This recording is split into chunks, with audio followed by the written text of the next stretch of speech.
E aí pessoal, então tá, vamos à nossa primeira videoaula. Então hoje nós vamos tratar um pouquinho da sociologia. Então eu estabeleci aqui uma sequência didática, tá, que ela serve, dependendo da escola, para o primeiro, para o segundo, terceiro ano. Tá? Na escola que eu trabalho, a gente trabalha com o terceiro ano. Então é um assunto envolvendo o Estado, a política e o poder, que na realidade eles se interrelacionam e fazem parte, né, da nossa vida cotidiana. Pois bem, nós iremos tratar hoje da política. Tá? Como é que eu dividi o assunto? Tá? Nós vamos trabalhar um pouquinho sobre alguns conceitos de política, algumas ideias dos principais pensadores mais contemporâneos, alguns deles, é lógico. Vamos trabalhar sobre o sistema eleitoral, vamos trabalhar um pouquinho também sobre as constituições, os casos específicos do Brasil e como que através de uma constituição, que é um processo político também, como é que se organiza o Estado. Mas quando a gente fala em política, né, logo vem na cabeça de vocês, coisa chata, odeio política. Tá? Mas a política ela interfere, né, na vida das pessoas de alguma forma. Tá? É como administrar o Estado, o país, né, o município. Né, e vocês, né, vão relacionar também a política, né, à corrupção, ao voto, a essas coisas, né, às eleições. Então tudo isso na realidade faz o conjunto do que é a política. É lógico que existe uma diferença, né, do que é a política e o político. A política é tudo isso, né, é o ato de governar, são as ações. Tá? Então a política em si é a ação. Tá? É a ação que vai gerir a vida do Estado. E o político é aquele que é o operador da política. Né? Se ele vai operar de uma forma democrática, autocrática, ditatorial, totalitária, isso é o processo, é o contexto histórico é que vai dizer. São as circunstâncias, como eu costumo a dizer. Pois bem, tá? Como vocês perceberam, aqui eu estou muito bem vestido, né? Estou com a camisa aqui do meu time de coração, né? Mas é um exemplo, né, na realidade, que eu quero dar para vocês. Tá? No clube, seja o Flamengo, o Vasco, o meu Grêmio, o Internacional, se a gente pertence a um quadro de sócios, nós estamos autorizados a escolher os conselheiros, a escolher o presidente, ou seja, uma forma de nós interferirmos, né, na vida do nosso clube. Tá? A forma de gestão. Então, um pequeno exemplo. Tá? Um exemplo social, né? Um exemplo também de paixão. E a política também é isso. Ela é paixão, ela é racionalidade. Então ela é tudo isso. Então, nesta videoaula nós vamos trabalhar um pouquinho então sobre isso, sobre a política. Tá? Conceitos, tá? Principais ideias e a finalidade que se propõe a política, né? E como ela atua no cotidiano das pessoas. Então, vamos à nossa videoaula de hoje. Então tá, pessoal, vamos iniciar a nossa aula de hoje. Então, dentro, né, da sequência que eu me propus a trabalhar com vocês, vamos discutir o poder, a política e o Estado, que é o global, né, dessa sequência didática que eu estou trabalhando. Então nós vamos falar um pouquinho hoje sobre a política, né, gente? Bom, como eu falei para vocês, né, existe uma diferença entre o político, né, e a política. Então a política ela está presente, né, na nossa vida social, né, seja nos movimentos sociais, né, nos movimentos da juventude, nos sindicatos, tá, na luta pela democracia, como aconteceu no Brasil em 1988. Enfim, a política ocupa então um espaço extremamente importante e vital na vida de um Estado e também organiza a vida das pessoas também de alguma forma. Bom, conceituando política. Então a política na realidade, né, gente, ela vem, né, desde a Grécia Antiga, vem da palavra polis, né, a cidade, políticos. Então na realidade ela significava para os gregos, né, a arte de governar a cidade. Tá? Então pode ser definida como uma luta pelo poder na real. Né? Então essa palavra política, então ela já era na realidade definida, né, no idioma francês o politique, como a ciência do governo dos estados. O Aristóteles, um grande filósofo grego, né, ele vai nos dizer, né, que era uma palavra empregada para as atividades ligadas às cidades-estados.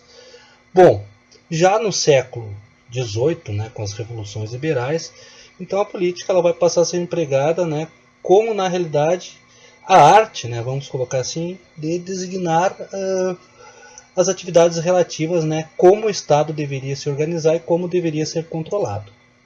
Bom, nós comentávamos, né, no início da nossa aula, né, que as pessoas odeiam política, mas ela, na realidade, ela faz parte, né, da nossa vida.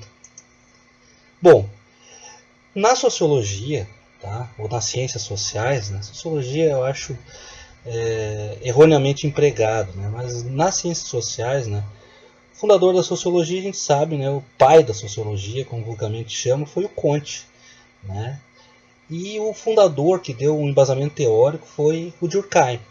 Na ciência política, né, se nós formos considerar isso, chamar assim o pai da ciência política, se deve que ao Maquiavel, né, um pensador florentino. Então a filosofia, né, vocês vão trabalhar mais. Na realidade, a nossa disciplina, né, que nós estamos trabalhando, a política, nós vamos transitar em outras duas áreas do conhecimento, que é a história e a filosofia também. Então o Maquiavel é importante. Então o pensamento político ele é fundado pelo Maquiavel. Está lá no século XV ainda. Bom, o Maquiavel tem aquela famosa frase, né, que os fins justificam os meios. Como é que nós podemos definir a política com Maquiavel? Então a política Maquiavel é, na realidade, uma visão realista. Isso é importante. Então uma visão realista, aonde os governantes, né, eles devem, né, agir com firmeza, com astúcia e também pela força. Tá? Então esse olhar da realidade da política. Ou seja, qual é a finalidade da política, segundo Maquiavel? É organizar o Estado, independente dos meios que se vai utilizar. Seja a coerção, a manipulação, a violência, a persuasão. Enfim, é uma visão extremamente realista, tá, da política. Então, o Maquiavel, se nós formos então colocar, é o grande pensador da política. Bom, vou trabalhar com vocês assim alguns elementos, né, históricos, né, relacionados, né, à definição de política. Alguns deles, poderia colocar outros, né, apenas para exemplificar. Então, quando eu trabalhei com meus alunos o poder, a gente percorreu alguns autores e vira e mexe nós vamos no decorrer das nossas videoaulas nos depararmos com eles novamente. Um deles aqui que eu vou colocar é um militar, né, lá do século XIX, que é o Karl von Clausewitz. Ele vai escrever um livro, né, chamado Da Guerra ou Sobre a Guerra, onde ele vai empregar uma definição interessante. Ele vai colocar na visão militar dele que a política, na realidade, é a guerra. Tá? Ou seja, a guerra seria a continuação da política por outros meios. Né? Qual é os meios, né, no caso que o Clausewitz está usando? Né? É a força, é o armamento, né, o material bélico. E a política ela é bélica na realidade. Tá? Então, existe, segundo o Clausewitz, uma integração entre a guerra e a política. Né? Só que a guerra utiliza outros meios. Né? Até eu coloquei aqui uma frasezinha do Churchill, né, que foi o primeiro-ministro britânico na Segunda Guerra Mundial. E ele fala uma verdade, né, que a política é quase tão excitante como a guerra, e não menos perigosa. Na guerra, a pessoa só pode ser morta uma vez, mas na política diversas vezes. Né? Que é uma grande verdade. Né? Então tem políticos ali que se sobressaem, né, depois são tirados do poder, né, pelos cidadãos, enfim, né, por algum motivo, e depois, né, eles conseguem voltar novamente a exercer o poder político. Tá? Um outro autor do pensamento político, vamos dizer assim, que eu coloco aqui é o Lenin. Né? Então, Lenin, né, o grande responsável das nossas aulas de história, né, nós vamos trabalhar a Revolução Russa. Né? Então, o Lenin, ele formula, né, na realidade, ele aplica, né, todos os conceitos teóricos, né, de Marx e Engels, né, e transfere na prática para a Revolução Russa de 1917, através do Partido Bolchevique. Então, algumas ideias, né, o Lenin, né, ele chama assim do militante profissional e as suas principais ideias políticas. Né, uma ideia de uma revolução mundial, né, para destruir, né, o monopólio, né, do Estado burguês ou do modo de produção capitalista, como diria o Marx. Tá? Outra ideia, né, defendida pelo Lenin, né, que foi uma ideia que se espalhou pelo mundo inteiro, a ideia do processo revolucionário russo a partir de 1922 com a União Soviética, é, na realidade, a ideia de uma auto-organização democrática do movimento, um movimento, né, ungido pelas massas, no caso da União Soviética, com os operários, camponeses, soldados, né, que representavam os sovietes, através de conselhos, e esses conselhos, na realidade, entra a figura centralizadora do partido político. Então, o partido político tem uma importância como instrumento coletivo.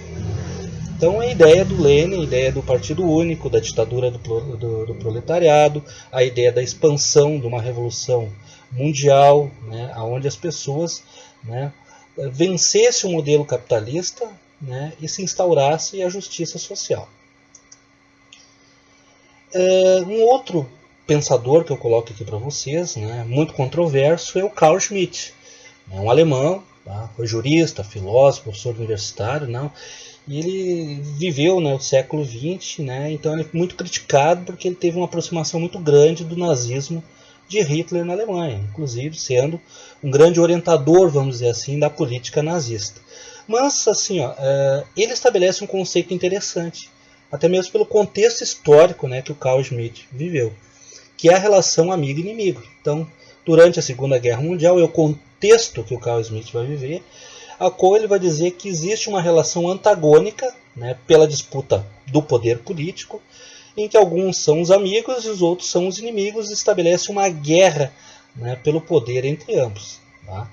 Ou seja, né, então dentro dessa relação antagônica, ele vai dizer que enquanto houver política, ela dividirá a coletividade, simplesmente em aqueles que defendem uma ideia, uma ideologia, e aqueles que vão defender uma outra ideologia.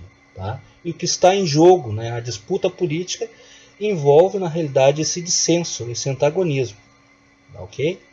Então Carl Schmitt é extremamente importante, né, pelo contexto que ele viveu, e esse estabelecimento da política, né, estende a política, né, do Clausewitz, né, e coloca uma relação, uma disputa entre amigos e inimigos, né, como praticamente uma guerra, né, pela disputa do poder.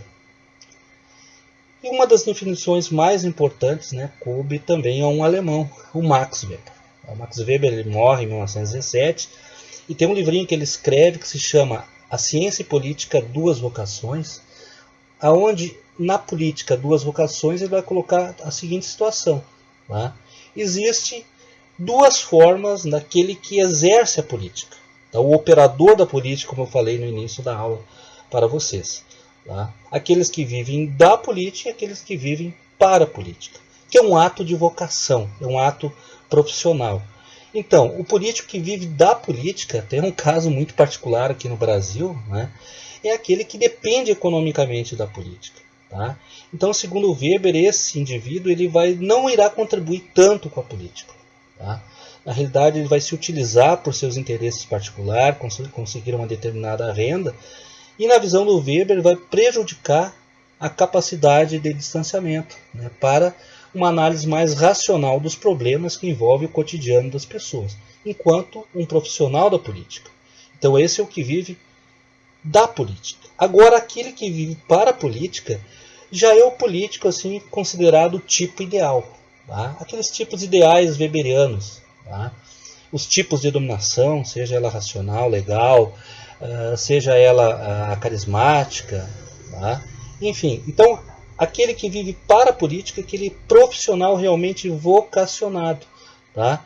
É aquele que não está lá na disputa assim, do poder pelo poder, então ele tem uma motivação, tá? Então não seria assim, ele não tomaria como base a busca de recompensas financeiras, tá? Em decorrência da profissão, enfim, tá? Ele já teria nesses recursos materiais suficientes para se dedicar somente àquilo. Tá? No nosso país, infelizmente, são poucos, né, que vivem para a política, como vocação, como profissão, como, né, aqueles que buscam na realidade o bem comum. Então, o nosso caso é mais aqueles que vivem da política, que sobrevivem, né, com uma pecúnia, ou seja, com o dinheiro que a própria política produz, né, para eles. Bom, uma grande pensadora também, como eu falei para vocês, existem vários pensadores, eu apenas estou exemplificando com alguns deles, né, que eu achei oportuno para a nossa aula. Tá? Eu sei que outros vão dizer Rosa Luxemburgo, Robert Mitchell, enfim, uma série de outros, né, que produziram conceitos importantes, né, e contemporâneos para a política. Tá? Mas a Hannah Arendt também, ela é uma judia, né, nascida na Alemanha, que ela vai colocar também um ponto de vista extremamente importante para a filosofia política, que é a política como a pluralidade dos homens. Ou seja, a política ela vai tratar da convivência entre os diferentes. Então, Hannah Arendt, na realidade, ela vai colocar como a política sendo algo como extremamente importante para a dignidade humana. Então, ela vai estar escrevendo, na realidade, então ela escreve várias obras, tá? Uma delas é sobre o totalitarismo, aonde ela vai dizer que a política como algo plural, ela deve proporcionar liberdade de pensar, tá? A liberdade dos homens para que vivam em dignidade, a pluralidade de ideias, a pluralidade e a diversidade do debate político. Então é essa liberdade, né, que os regimes totalitários, na realidade, não propuseram, né, pela figura só de uma liderança como Mussolini, como Hitler. Então é esse olhar da política que a filósofa Hannah Arendt, e diga-se, uma das filósofas mais importantes, né, da contemporaneidade. Então vai definir a política como sendo algo plural, onde existe um debate constante de ideias, mesmo que essas ideias elas sejam diferentes. Então a política, na realidade, no seu dissenso, na sua discordância, ela de alguma forma, em algum momento, ela vai buscar um consenso. Tá? Então a política como pluralidade dos homens. Por fim, o último exemplo que eu coloco, né, um dos mais importantes cientistas políticos, historiadores da política, filósofo político, né, exerceu cargo político, né, na Itália, né, que foi o Norberto Bobbio, né, falecido em 2004.